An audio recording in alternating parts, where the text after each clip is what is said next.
Hello and welcome to the All Rookie Podcast. Today is November 13th, 2023, and I'm your host, William Harris, aka William is Bill.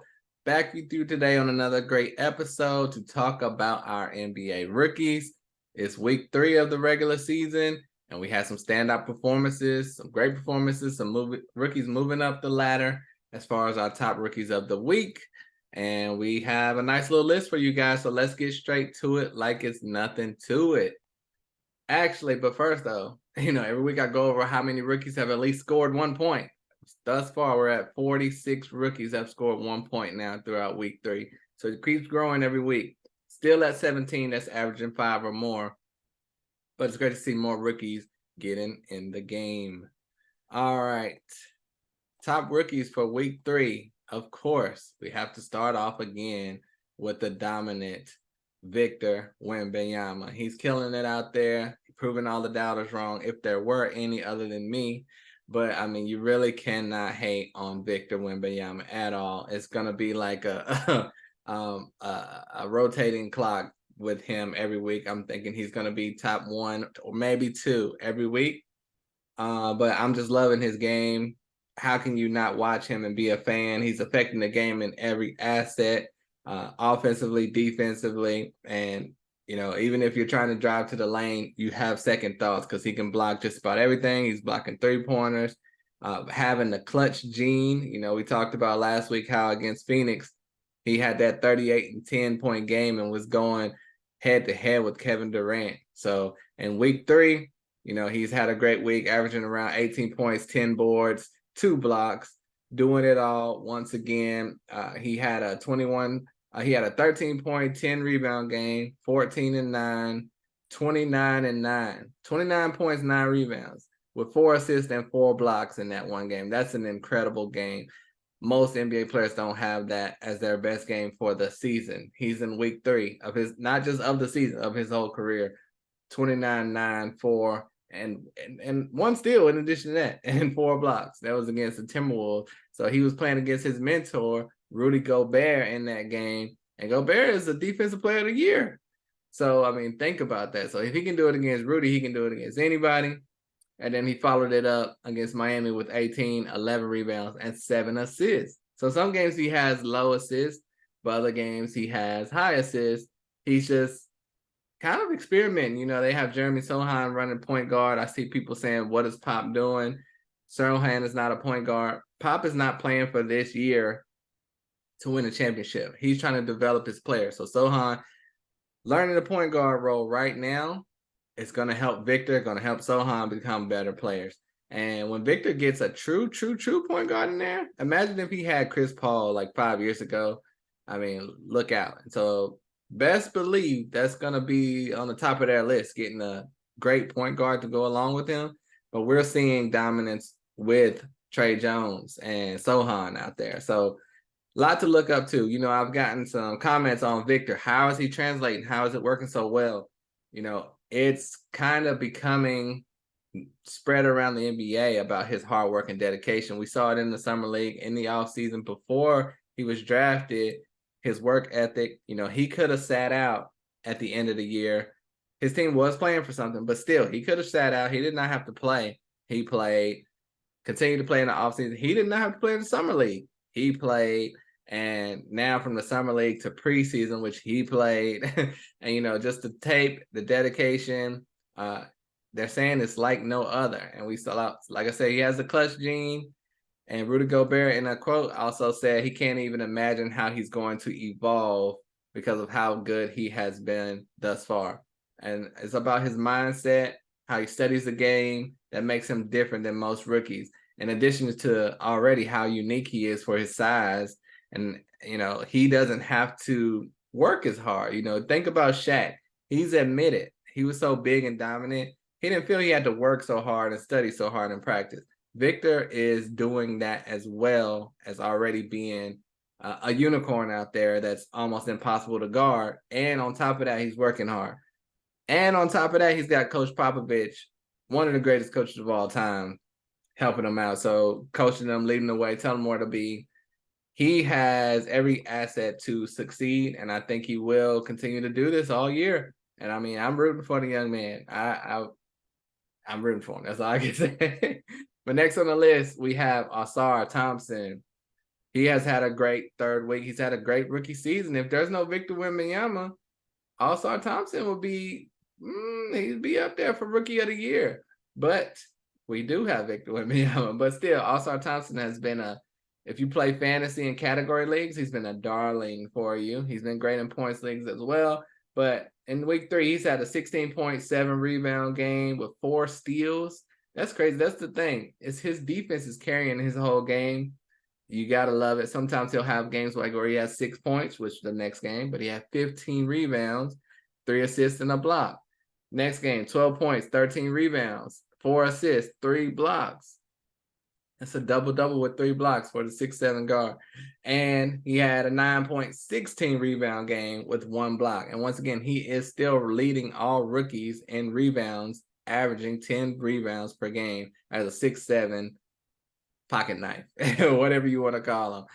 But Ausar Thompson has been tremendous. And, you know, I mentioned him being a leader in rebounds. Victor is the leader in points with 20. Ausar rebounds with 10. Keontae George with assists with around 5. Victor with blocks with 2.6. Ausar Thompson with steals 1.3.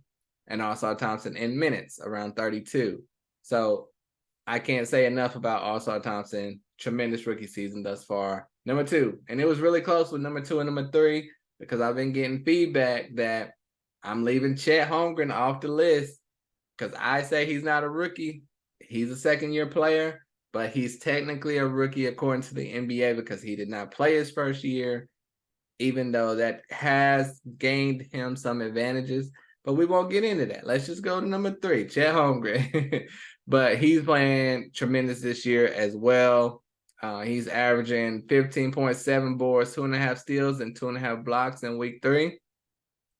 And he has some nice performances. First game, 16 points, 12 boards, 3 blocks, 15-7 with 3 blocks, 12-7 with a block, 18.6 boards, 4 assists, and 2 blocks. So he's doing it all for OKC, and they're on a winning team, trying to do great things. I'm loving the way his game is progressing. He's not been as flashy as Victor in some ways, but he's truly going out there being more of a traditional big.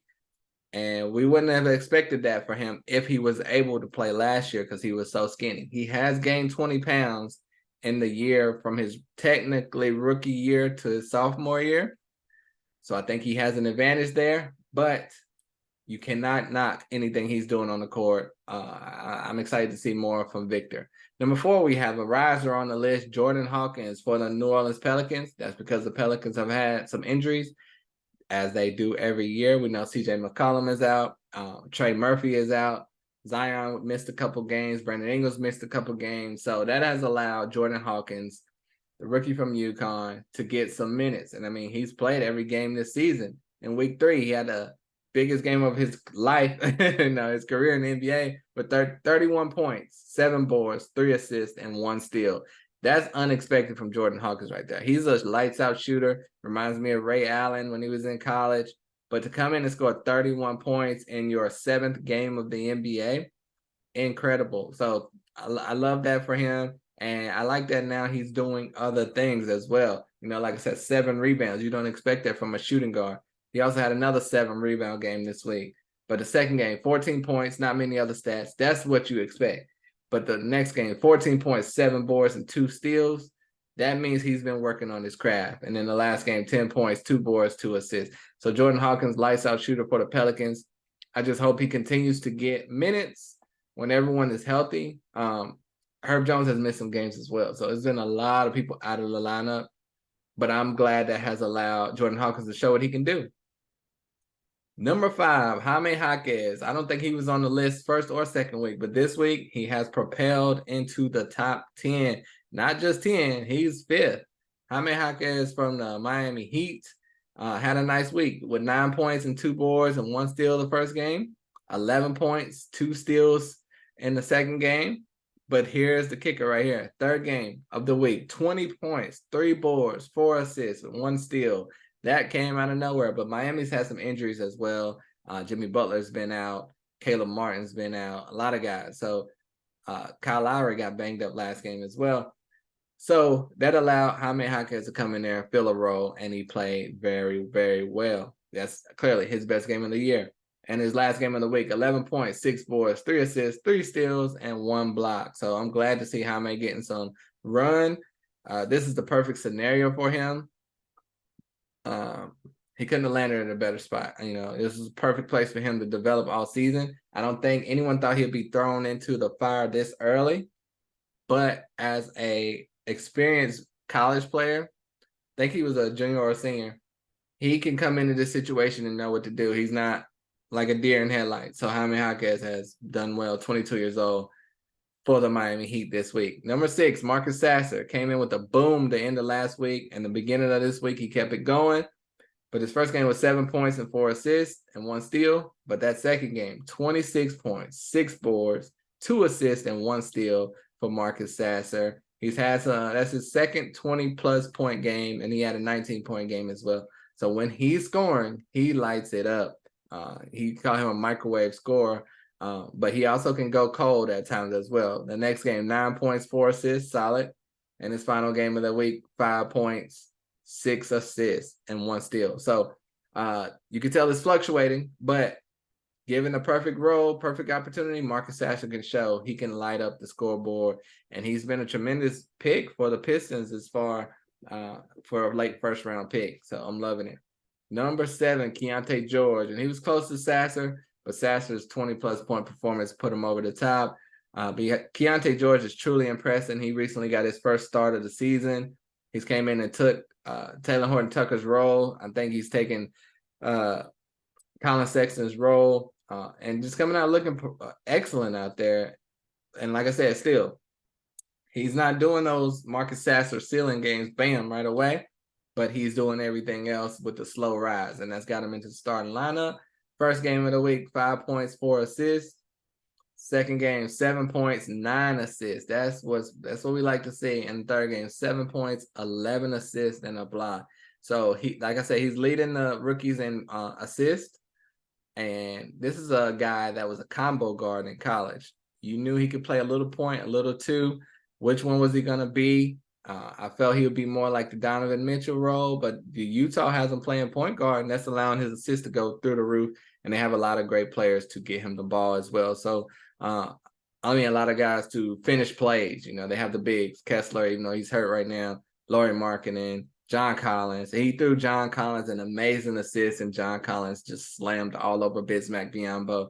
That was Keyonte George that threw that pass. So if you saw any highlights, you saw Keyonte George inadvertently. Number 8, we got Bilal Coulibaly for the Wizards. Great week. First game, 10 points, 3 boards, and a block. Second game, 6 points. Third, 10 points and 1 assist. But that last game of the week, that's when Bilal Coulibaly truly showed you what he can do and why the Wizards selected him so high. 20 points, 7 boards, 3 assists, and 4 steals. So 27, 3, and 4.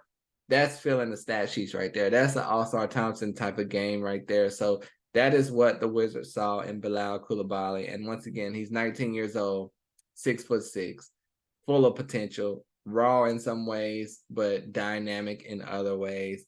Bilal Coulibaly, look out. Hopefully this will open up a window for him to play more. This was the game he played with the most minutes of his career thus far, 33. Normally he's playing around 25 minutes per game. So let's keep those minutes up, Washington. I want to see more of Bilal Coulibaly getting opportunities because clearly he can do what All-Star Thompson is doing in some form or fashion. It might not be as good, but as we can see from that game right there against Brooklyn, it could be close. It could be close. It's worth playing. Next, number 9, Brandon Miller from the Hornets. He's dropped down a little bit, but that's okay. He still had 2 games with a lot of minutes, but he had 13 points and 5 boards the first game, 12 and 2 assists and 2 blocks the second game. But the last game, 11 points, 3 rebounds, nothing else. So, but Brandon Miller still, as a rookie, getting a lot of minutes. You're going to have ups and downs, but he's been pretty solid, pretty consistent this season. Just no big time performance. He had 1 20-plus point game earlier in the season.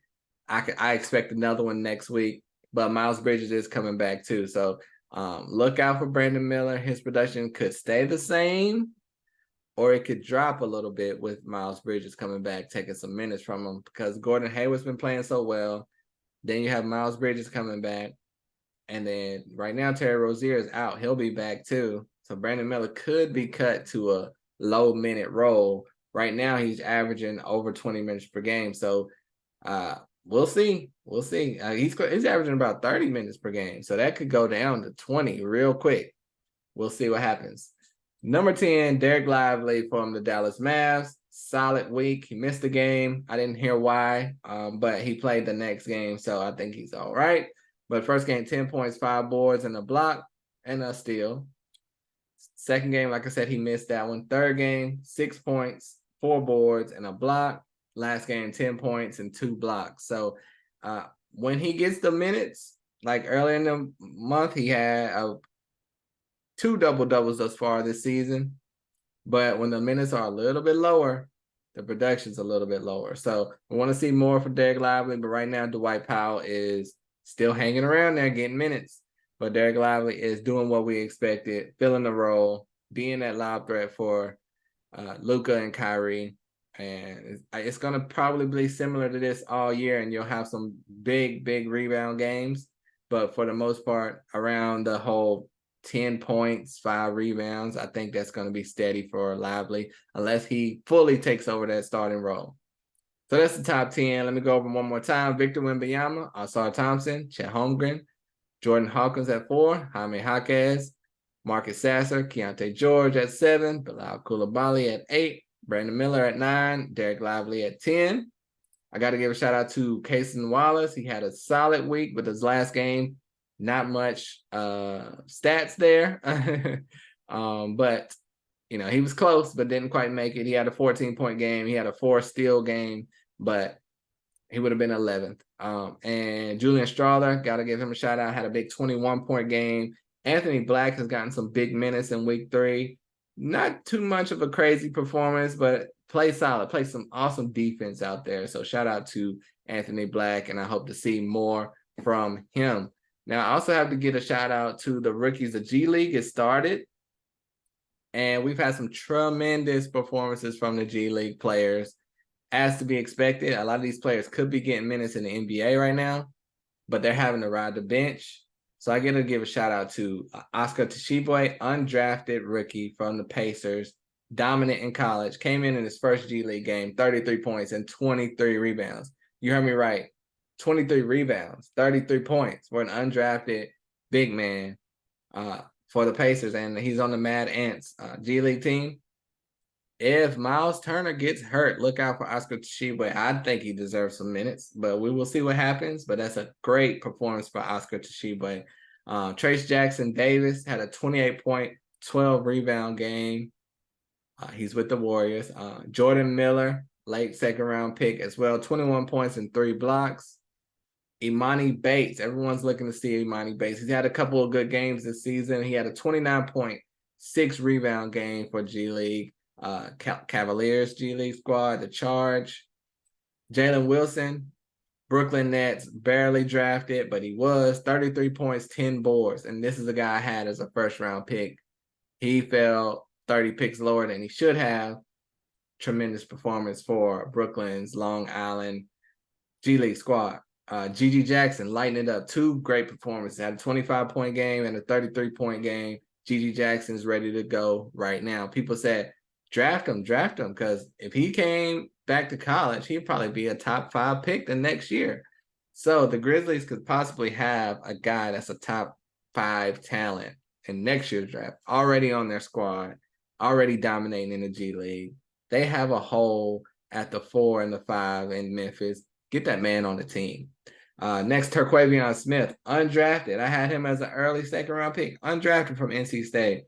Very similar to Marcus Sasser in some ways, but he had a 37-point game with 8 boards, lighting it up for Philadelphia's G League squad. Marquise Noel, last but not least, undrafted rookie for Toronto Raptors G League squad, had almost a triple-double, 19 points, 13 assists, and 9 rebounds. And he was solely not drafted because he is short. He's like 5'9", 5'10", but everything else is tremendous with Marquise Noel. So I just want to give you an update on the rookies in the G League as well, because when they get an opportunity, they're letting you know that they are ready to play. Some may not get it, but some will, because there's been a lot of injuries already this season, and those rookies will be ready. Like I say, Monty Bates, a lot of those guys, they're ready to go right now. I can't wait to see it. So that was your week 3 recap. Anybody I miss out on, anybody you want to hear about, I'm loving your feedback. Thank you all for supporting and watching the show and listening to the podcast. Subscribe once again to the All Rookie Podcast, hosted by myself, William Harris, aka William is Bill. Until next time, I'm out of here. Peace.